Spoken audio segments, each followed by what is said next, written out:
Kick off your boots and put down your hunting knife. It's time for the Outdoor Man Podcast with the man himself, Outdoor Man Dan. Join us for fun stories, useful how-tos, and insights into what being an outdoorsman means today and what it may mean in the future. From ethical hunting and conservation to new stories to tell around the fire. Let's get into today's show with your host, Outdoor Man Dan. This week's episode is with Ollie, Primal Pursuit, over in New Zealand, doing some absolutely amazing stuff, living the life that I want to be living, to be honest.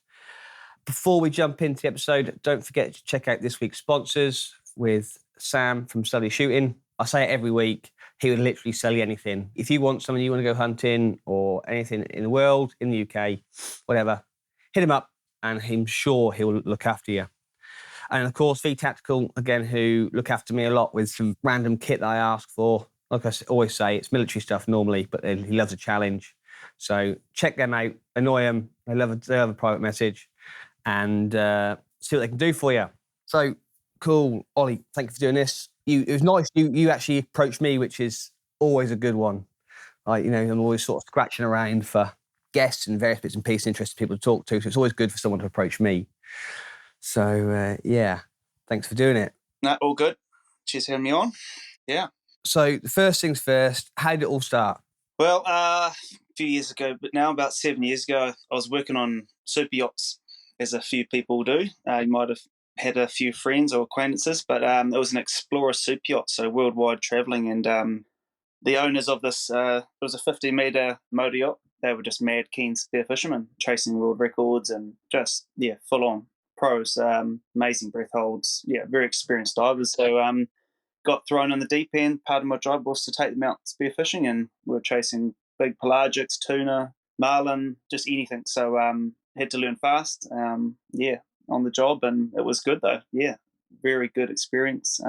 Watching other people shoot fish mostly to start with, but learnt the whole setups of spear guns and all the equipment side of it, which a lot of people don't learn straight away. They go to a freediving course or just jump in the water. That's one thing that's not widely taught, is actually how to use the gear and whatnot. Yeah, so it was a good start. A little bit like myself, I saw spearfishing, did an episode with Frenchman. I don't know if you've seen him on Instagram. I was like, yeah, this is cool. I've got to get amongst this. And then literally bought all the gear. Didn't have a clue, about anything. And then, because I do triathlon and bits and pieces, I thought a wetsuit's a wetsuit. So I'll try it on, see how it fits, and couldn't get in. I couldn't physically get in the suit. I'm like, it's all sticky. I mean, people must be able to get into it because I've seen it, but how? And then from that, started the Googling, the YouTubing, and it sort of rolled on to how. Years later, you're good to go. Yeah, the old open. Yeah. I mean, the suit was wet on the inside by the time I'd finished because I'd sweated so much trying to get the damn thing on, So I got halfway in and all stuck. Oh, yeah. Yeah, the complete unknown to people who, haven't been into the freediving spearfishing. But, awesome suits, comfy and warm. They're ever so warm, a lot warmer than my my tri-suit, to be honest, my tri-wetsuit, to be honest. And I'm a wimp when it comes to the water as well, like cold. I need to take an extension lead and a 3-bar heater with me to keep me warm, Oh, we all are, man. Other people just, say they aren't, but, nobody likes to be cold, except Wim Hof. Did you do any free dive course, anything like that? Yeah, after about 3 or 4 years, I was working in a spearfishing retail store here in New Zealand. So I ended up jumping on the courses and helping out with the free dive courses and learning the more technical safety side and everything. So I found out I was doing basically all swimming techniques, duck dive, you name it. I thought I was a pro, after 4 years in my own eyes. Basically back to square one. So that was a really good learning curve. And especially with the safety stuff, I had no idea. I just came back to New Zealand, bought my kit, quit the yachts and just went full into it. I'd drive a couple of hours every weekend and just diving anywhere I could and by myself. Anyways, I'm here. How do you find the diving by yourself? Oh, I love it and I still do it. Yeah, I know it's a big debate out there with the free dive and spearing community, safety-wise, and mostly frowned upon. But I don't recommend it to people, but I absolutely love it. And I still do most of my diving by myself. Yeah, just it's my time to relax by myself. And it's kind of a full meditation, let the mind go. And you can do what you want. If you don't like the spot, you move. And there's no one to debate with. Yeah, no, 100%. And that's what I like about it. And the best thing that, like in the UK, I mean, I don't know, I think it's the same in most countries, is you don't need permission to go anywhere. So you can just head out and go. And like I said, it's for pure mind space. You just get in the water. There's nothing apart from what you're doing, and you can forget about it. And same with me with the fly fishing. You know, I can go stand at the lake and just stand there and cast and become numb in the mind and just... Yeah, everyone needs their own time. I reckon it's really good for everyone. So yeah, and there's no waiting around for your mates at the boat ramp or the car turning up late. So you're just into it. Yeah. I want to go here. No, but this spot's better. Yeah, but don't get me wrong, out with people as well. But yeah. And it's needs must as well. You know, if you want to go out and there's no one to go with except work or whatever, then you just got to get on with it, haven't you? Yeah, it's often an excuse by people. Oh, I didn't have anyone to go with today. So yeah, if you can kind of get used to doing a few by yourself, then there's really one excuse less anyways not to get out. Yeah, it's a common excuse I hear. I'm booked to do a spearfishing, free dive course in May. So I'm looking forward to doing that. Yeah, good stuff, man. Change, yeah. If it's shallow water, you know, sort of 4-5 meters, I'm happy. You know, I drop down, I'm quite relaxed, everything else. But get beyond that, and I start to get a little bit stressed, and my equalisation could be better. It's just a combination of a few things. And, you know, the course will let me go down to 15 meters, which I don't want to do. But if I can go at 15, but I need to go at 10, happy days. I can just be a lot more relaxed. I'll get better bottom time.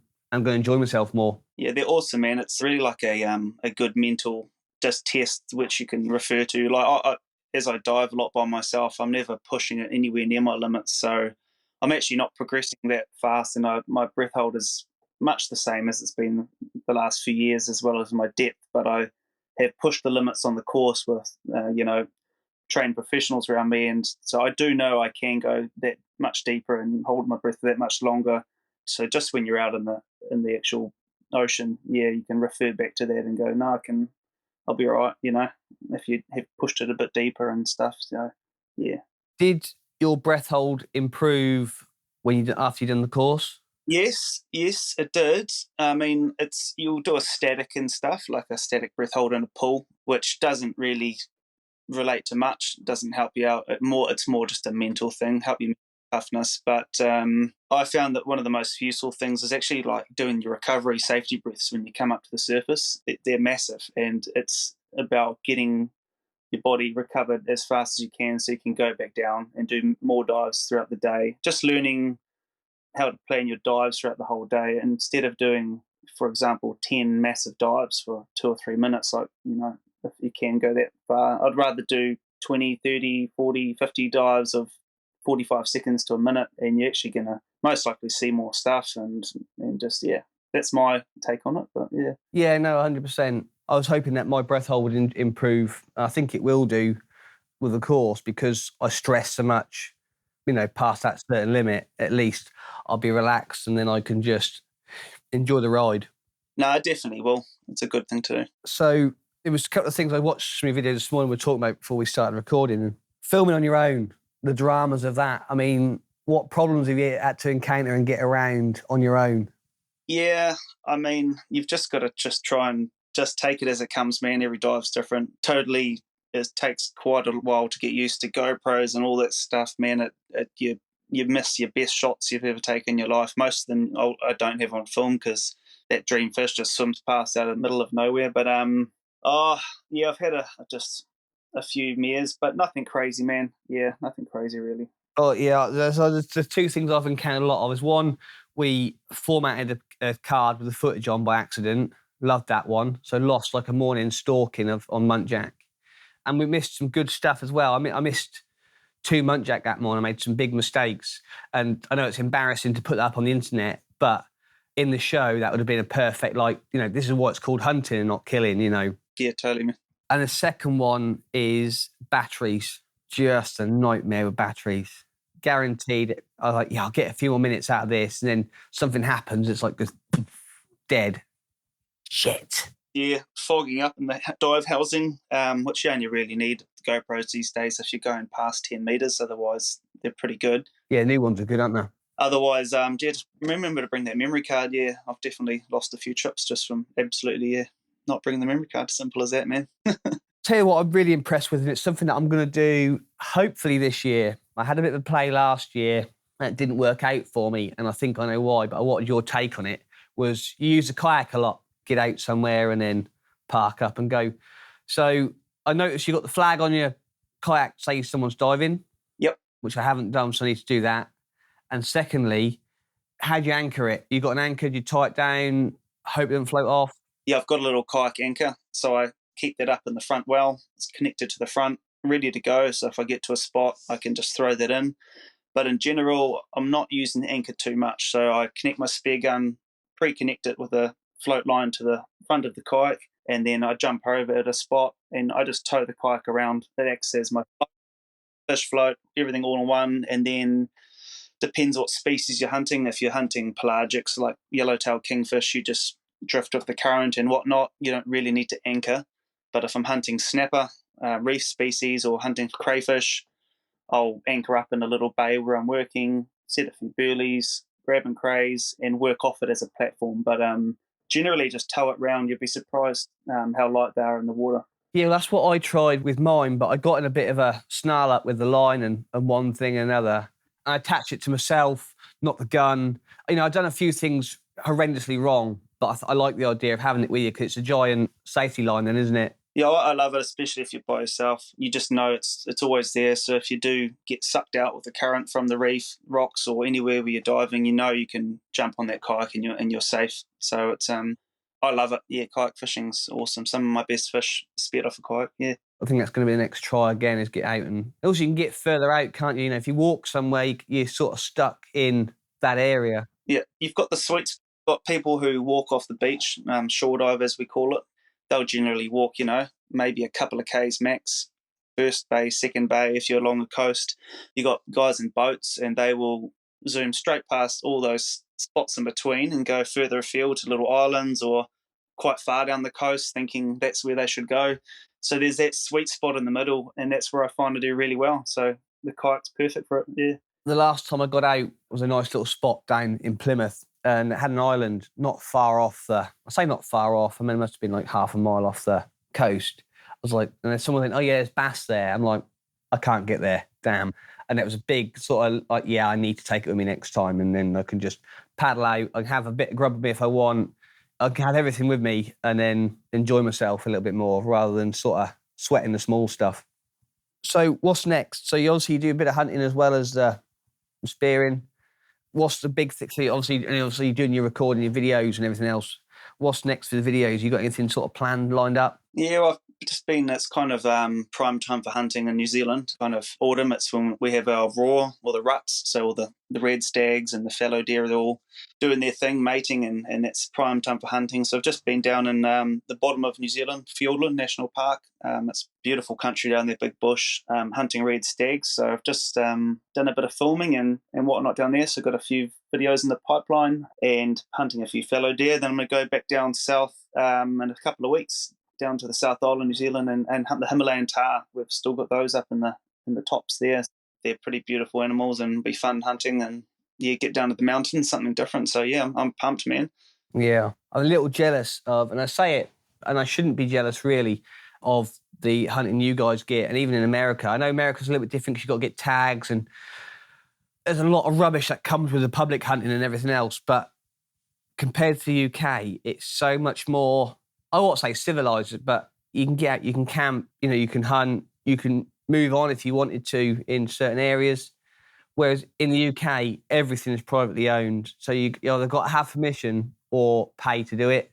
And I have to say, I'm a little jealous. No, it's pretty wicked. There's little huts everywhere, all over the country. You can stay in little dock huts for $5 a night. But mate, things are changing, and it's not going to be like that forever. That's why I'm just going hard at the moment. I'm just booking trips, and the way with gun laws and all sorts of PC stuff, it's inevitable that, yeah, stuff will change. So that's why I'm just going absolutely hard while I can. Yeah, our laws are tightening up sort of yearly now, getting tighter and tighter. And it's legislation that will stop us here. Well, most of us anyway. But, you know, the good thing is, especially when it comes to the deer population, you know, our deer population is still rising by 30% each year. So they're going to struggle to stop us doing that. But the likes of game shooting, like pheasants or even pigeons, you know, we've got thousands and thousands of pigeons, and yet we can only shooting for crop protection. It's just bonkers. Yeah, don't get me started. All the crap that's going down here as well. Yeah, it could be managed a lot better. Yeah, it's not bad compared to a few places around the world, but yeah, there's it's not good. And then like the tar I'm going to go hunt in a couple of weeks. Yeah, they just did like a massive cull last year or the year before. Shot about 7,000. It was 2 years ago, wasn't it? Yeah, but they're not talking properly with the deer associations and whatnot, hunting associations to manage it properly. So it's things are going to change. So yeah, just got to enjoy it, bro. Yeah. I've always said that, the left hand never knows what the right's doing. And you get the organisations that are supposed to be helping our cause and they're just helping themselves. And it's just like, yeah, great. Thanks for that, guys. Yeah, same page, yeah. Weird encounters. So when you've been doing either anything, what's the weirdest stuff you've come across? People or animals or situations? Situations. Seen some pretty weird stuff. Probably on my travels on the soup yacht I was working on. Just trying to think back down to Madagascar and stuff. We were all over the world, man. That was a pretty eye-opening place. I'm just trying to it's just there's been lots that's gone on in the last few years. I'll have to have a think about that one, man. All right. So if you go onto YouTube, we'll see 3 different things you've been up to. So obviously you've got your hunting, your straight, your stalking, and obviously the spearfishing, and also the catch and cook as well. I didn't get into that because I was running out of time. Do you enjoy doing the catch and cook stuff, or is it? I find when I've done anything like that, I've stressed massively and made a horrendous video. I do enjoy it because it's actually more than just making that video. Like it's actually making myself go and stay on the beach or something and have that fire and stuff. I don't know anyone that doesn't actually like that. There's very few people. It's a neat experience. So I want to do more of that, and that's what people like to watch as well. Do you get your most views through that? Oh, it's a mixed bag, but I see other guys on the net. It seems to be quite a big sector, that kind of scene. But since COVID, everyone's sort of been in the whole zombie apocalypse. I'll learn to live and cook for myself, and it's made some quite interesting people in the world. Really, some videos as well. Yeah, it's a hard one to pull off. That you'd catch and cook for survival, like all these guys use on the web and stuff. But it's pretty abundant down here in New Zealand, so I'll keep it as catch and cook by itself. So anti-hunters and stuff like that, obviously you put your head above the parapet with the hunting and everything on YouTube.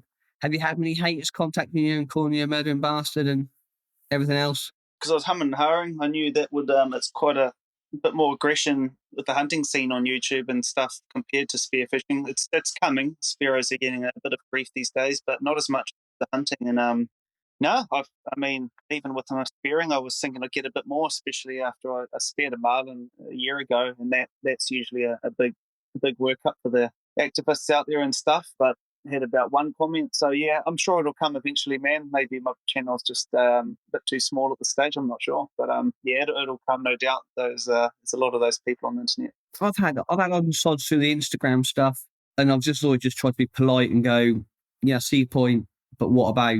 And just try and sort of throw the onus back on them, really. Yeah, I've had a few, man. You just can't engage. You just can't engage with morons because you just can't know where, man. Yeah, you're just not. You're pissing into the wind.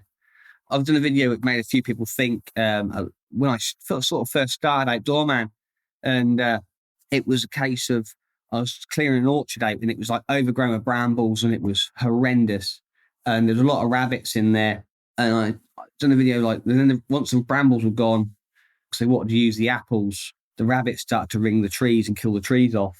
And I was like, so you're vegan and you want to have your organic apples? Well, here's your organic apples. Here's the problem.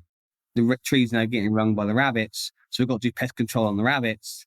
So yeah, you're doing a great thing by being vegan, but it still goes on. And it's just a little bit of a understanding. And people are like, oh yeah, I never thought of that. Yeah, sometimes it is worth engaging and teaching them something, but most of the time they're out for a bloody... Just want an argument and that's it, innit? Unfortunately, yeah. Thank you for coming on, mate. It's been an absolute pleasure. It's been good. Likewise, Dan. Cheers, mate. If people want to find you, where are they going to find you? Yep, just search Ollie Craig on YouTube or Instagram, Facebook, Primal Pursuit. That's my clothing brand, primalpursuit.co.nz. But yeah, YouTube and Instagram is where I'm most active. Ollie Craig should pop up. Yeah. Cool. Thanks, dude. You've been listening to the Outdoor Man Podcast. We're glad you're here. We'd love to connect with you on social media. Find us on Twitter at Podcast Outdoor, on Instagram, outdoor_man_podcast, on Facebook, Outdoor Man Podcast, and you can even reach us by email, dan@outdoorman.uk. Let us know your outdoor questions, and be sure to tag us when you're outside living your best life. Until next time, be the example.